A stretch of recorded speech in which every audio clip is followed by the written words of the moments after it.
kita. Karena apa? Kalau selalu memberi kuis tuh, menjadi berapa uang 1 juta 20 tahun mendatang jika bisa digandakan setiap tahun. Nah, jawabannya di sini, Dr. Strange menyulap 20 tahun kalau berganda 100% tiap tahun, dia jadi 1 triliun, luar biasa. Jadi kalau ada yang mengatakan bahwa wah long term investor itu percuma ya, uang saya cuma sedikit, kalau sedikit jadi trader aja. Salah juga, karena apa? Kalau Anda bisa menemukan saham yang bagus, ya, waktu adalah teman Anda. Compounding, the magic of compound interest. Ini contoh nih ya, tahun CAGR 2009 sampai 2018. Paling atas itu BCA. Ya, 2009 sampai 2018 itu setiap tahun memberikan keuntungan atau kenaikan rata-rata 26%. Bawahnya BRI 28%. Bawahnya lagi ICBP 23%. Bawahnya lagi KM Sampurna.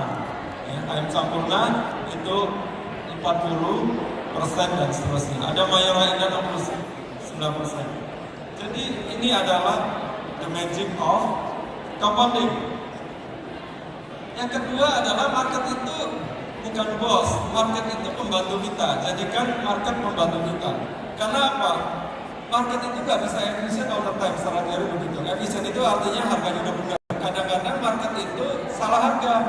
Kenapa salah harga? Karena banyak tadi itu faktor psikologis. Ya, orang beli saham bukannya ngitung fundamentalnya, value-nya malah lihat perputaran bintang di langit gitu ya.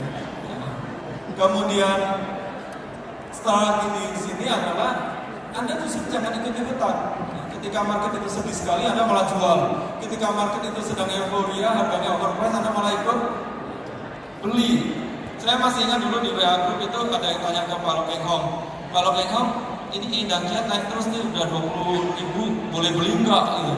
Ya, Pak Lokeng Hong jawabnya keras tuh, saya masih ingat. Ini ajaran sesat dari mana? Waktu 1.000 aja kamu nggak mau beli, sekarang 20.000 malah kamu mau beli gitu. Gak lama kemudian harga yang kami kan turun gitu. Dia udah overpriced waktu itu. Ini yang kedua. Yang ketiga adalah ini selalu diingat-ingat, selanjutnya saya simpan rapi. Kunci sukses Pak Lo adalah invest in bad time, selling in good time, and you will get this. Ini kata-kata dari Pak Lo Keng Hong sendiri. Rule yang ketiga adalah be minimalis, keep it simple. Tadi saya katakan kelebihan dari Pak Lo Keng Hong adalah beliau ini strateginya sebenarnya minimalis, simple, sehingga Anda bisa ikuti sebetulnya. Ya, you don't need to know all the stock in the stock market. Ada orang tuh yang pekerjaannya dia berusaha apa? Ikutin semua saham yang ada di bursa, 647 Pak. Bayangkan, ya. Dia ingin tahu semua saham itu. Nah, Warren Buffett bilang apa? Ibaratnya itu main baseball itu loh. Gak setiap bola yang datang itu dipukul. Ya, bola yang bagus yang baru Anda pukul. Jadi saya selalu sarankan fokus pada 5-10 saham. Don't over diversify. 5-10 Anda, apalagi sebagai pemula, Anda punya keterbatasan sambil harus belajar macam-macam lagi. Biasanya kita sarankan, coba kamu cari saham yang kamu kenali betul bisnisnya. Kerjanya di mana? Di bank. Nah itu coba kamu fokus di saham-saham bank. Kerjanya di mana?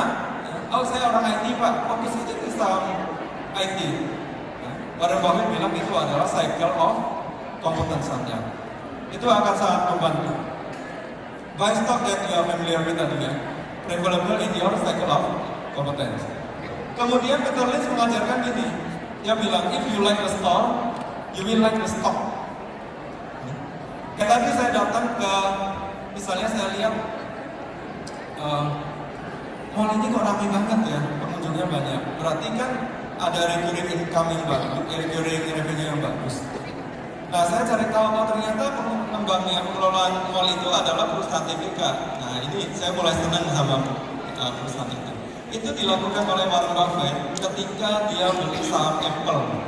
Bapak Ibu mungkin nggak sadar bahwa Apple itu sudah menjadi saham nomor 2 terbesar di portofolio Berkshire Hathaway perusahaannya Warren Buffett.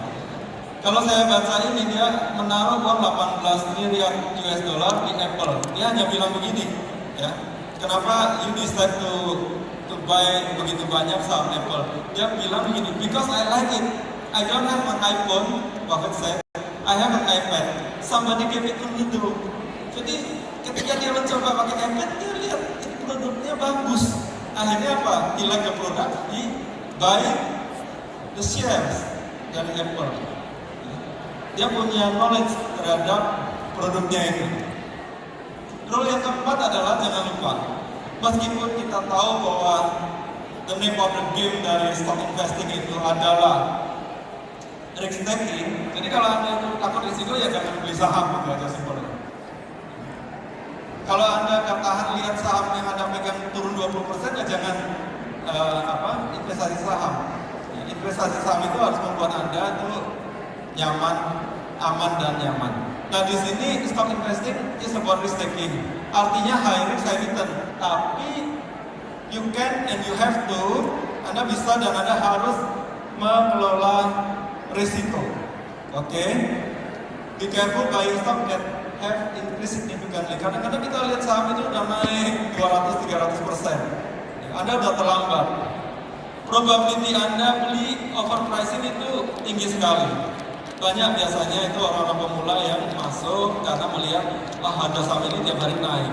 Justru kalau harga saham itu tiap hari naik kita harus khawatir, pikirnya kapan turunnya. Apalagi kalau naiknya itu tidak karena fundamental yang bagus. Always remember prinsip margin of safety. Jadi ada value berapa, harga berapa. Kalau bisa itu ada selisih antara value dengan harga. Misalnya ada yakin value-nya 1000, Anda tunggu harganya sampai misalnya 600, 400 atau 300, Anda baru masuk. Pak, ketinggalan Pak, saya bilang lebih baik Anda ketinggalan kereta daripada naik kereta, keretanya nyemplung ke jurang. Kemudian don't buy stock then you don't understand. Nah ini saya udah sering perhatikan orang itu beli saham itu sebagian besar karena apa? Karena diberitahu oleh temennya, diberitahu orang lain. Bahkan yang nggak diberitahu pun selalu nyari rekom. Orang selalu tanya, Pak Lukas kalau ikut trainingnya Pak Lukas dikasih rekomendasi saham dan enggak? Saya educate masyarakat, saya nggak akan rekom. Nggak jadi ikut Pak, saya butuhnya ada rekomendasi. Jadi jangan pernah beli saham yang Anda nggak kenali. Kemudian avoid using them to buy stock, hindari menggunakan utang untuk membeli saham. Pak Lo itu nggak punya utang. Jadi dia hartanya itu adalah semuanya equity, ekuitas, nggak ada utang. Baru-baru ini kita dikagetkan dengan apa itu ada perusahaan dunia teks ya, dia bilang, wah padahal punya mall di mana-mana di Jawa Tengah dan seterusnya. Wah ternyata baru 3 bulan keluarkan obligasi. Dia bilang saya nggak bisa bayar lagi bunganya gitu. Jadi rupanya utangnya banyak. Nah saham juga begitu. Anda saham pakailah uang yang bukan utang. Yang terakhir adalah control your emotion.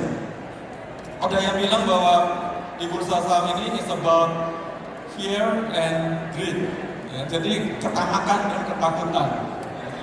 Dan di sini diajarkan mirip dengan tadi yang diajarkan Pak Lo Keng Hong. Invest pada bad time, sell pada saat good time. Be fearful when others are greedy, be greedy when others are fearful. Sukses di stock market itu ternyata tidak depends on, maksud saya sukses di stock market depends on 1. Strategi Anda, 2. Disiplin Anda, 3. Fakta psikologis. Ya bahkan ada yang bilang bahwa itu 90% loh fakta psikologisnya, mungkin benar juga. 70% loh, mungkin benar juga. Ya. Atau emosi control. Saya beri contoh begini. Ini kalau kita adu pinter-pinteran sama dia pasti kita kalah cerdas. Namanya Sir Isaac Newton. Dia yang menemukan hukum gravitasi. Dia invest nih di saham. Di sini dituliskan Newton invest a bit. Dia beli dikit di sini nih. Kemudian naik, dia exit. Dia bilang exitnya happy. Kemudian lihat teman-temannya yang nggak jual masih hold, jualnya lebih banyak. Maksudnya lebih tinggi dari dia jual. Ya Newton friends get rich. Wah dia kena penyakit jealous. Ya, nggak bisa lihat teman lain lebih sukses. Akhirnya dia beli lagi di sini. Tapi investnya apa sekarang? A lot dia bilang. Tadinya a bit, sekarang jadi a lot, banyak. Gitu. Ternyata sahamnya naik, dia senang, habis itu terjun bebas. Ini jadi ingat kita nih yang saya tunjukkan sebelumnya itu. Ya, yang di bursa kita itu yang tadi itu. Nah ini akhirnya jadi korban. Dia jadi korban. Dia keluar, cut loss, exit, dia bangkrut. Sampai dia mati dia bilang jangan sebut-sebut nama saham itu. depan saya. Ini orang yang paling pintar punya knowledge, tapi nggak bisa mengontrol emosi. Jadi ini yang terakhir yang Bapak Ibu mesti ingat. If you cannot control your emotion, you cannot control your money. Ini yang bilang Warren Buffett loh. Kalau Anda nggak bisa ngontrol emosi orangnya itu, nggak bisa ngontrol emosi, sebaiknya jangan investasi saham deh. Yang terjadi pasti apa?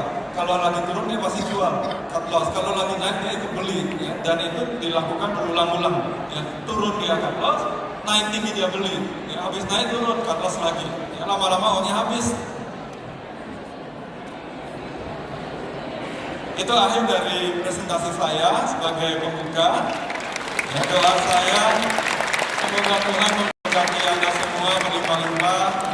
Yang masih nyangkut cepat-cepat lepas dari nyangkutnya itu. Yang belum cuan cepat-cepat merasakan cuan. Yang sudah pernah cuan 20%, 30% cepat-cepat jadi one maker 100%. Ya, sampai akhirnya nanti Pak Lokeng nggak cuma satu tapi banyak. Pak Lokeng ini kan tadi kata Pak Hasan Fauzi kan beliau hebatnya itu adalah tidak hanya sebagai investor saham yang sukses, tapi juga yang mau pergi kemana-mana menginspirasi masyarakat dengan pengalamannya. Nah, seperti apa? Jangan pernah bosan mendengarkan presentasi Pak Lokeng Ho, karena mungkin saya orang yang paling sering mendengarkan presentasi Pak Lokeng Ho, karena kalau beliau datang ngajar di Prasemulia selalu tungguin, dan setiap saya mendengar itu selalu saya mendapat penguatan. Ya, itu udah pernah dengar hampir 30 kali mungkin, tapi saya selalu mendapatkan penguatan bahwa long term investing itu bisa membuat Anda sejahtera. Terima kasih.